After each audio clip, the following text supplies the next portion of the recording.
cure. It is just a process of management. And she had endured this. In fact, when she took me through what she went through, I was asking her, how are you smiling? Because what you're talking about sounds so horrific that, I don't even know how you stand. When I visited her at her home and her good morning, everybody, to the family of my good friend Njambi. I'm glad to see her mother. We know each other. Poleni sana, to friends. And as much as we have come here to mourn Njambi, going at a young age, we are also here to celebrate her amazing life. Her amazing life. I met Njambi about 3 years ago. And she came to see me in my office with a great reggae fraternity. Ja Rastafari Ja. Muko hapa. And I think they were headed by Jeff. Where's Jeff? Jeff Wangemi. And a man who used to cut my hair called George Obago. I don't know whether he's here. George, uko hapa? I don't know where this fraternity is. So they came over. And the one thing I remember so fondly of Njambi, because we had an instant connection, was her amazing voice.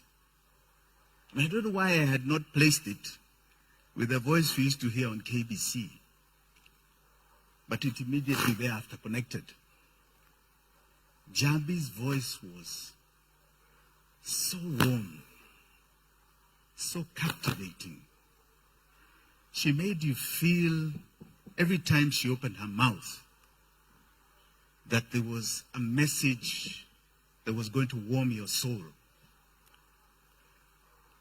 And she came at a time when we were looking towards an election of 2022. And she told me of her ambitions. We agreed that we were going to work together towards that election, and we were going to capture the reggae fraternity.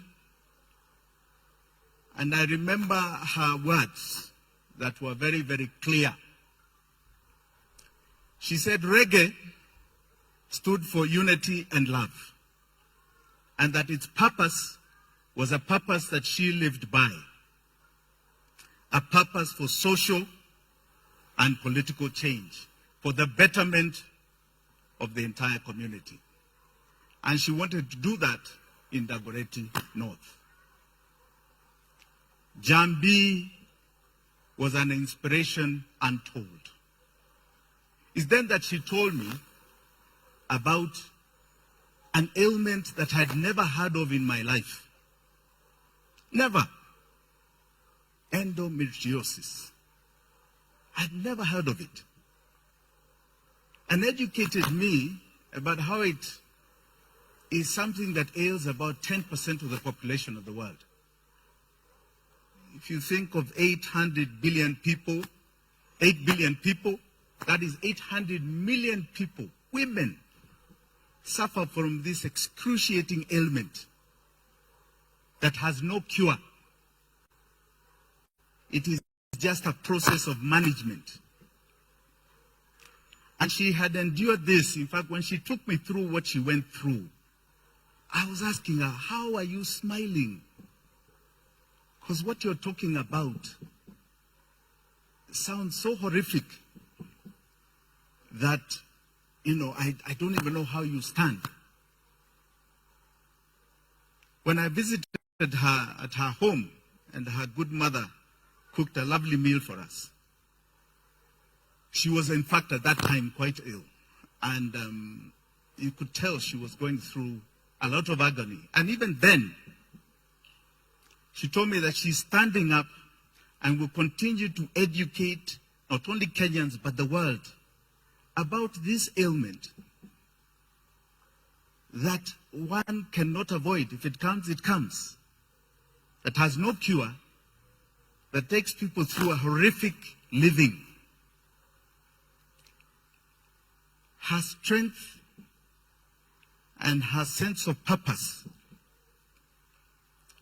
to move people to a place of knowledge about what ails so many of us within us that we do not know about was phenomenal. Many of us, even in this congregation, go around with issues in our minds and in our hearts. Go around with issues that are very disturbing.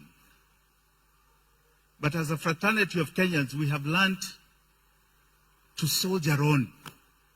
She was a soldier who knew how to soldier on. But one thing I want to just state today that is very dear to me. She stood for justice, for social and economic change of our people.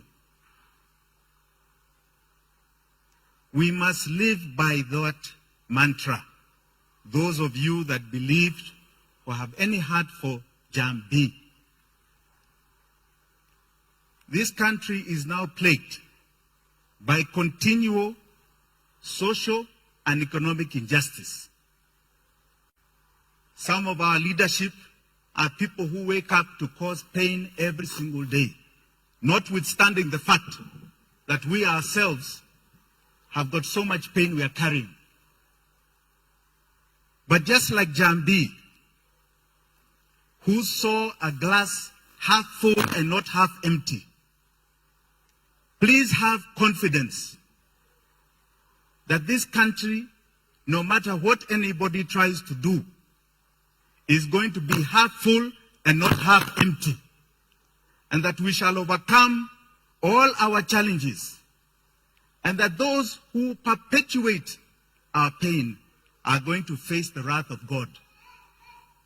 We know where Njambi is today.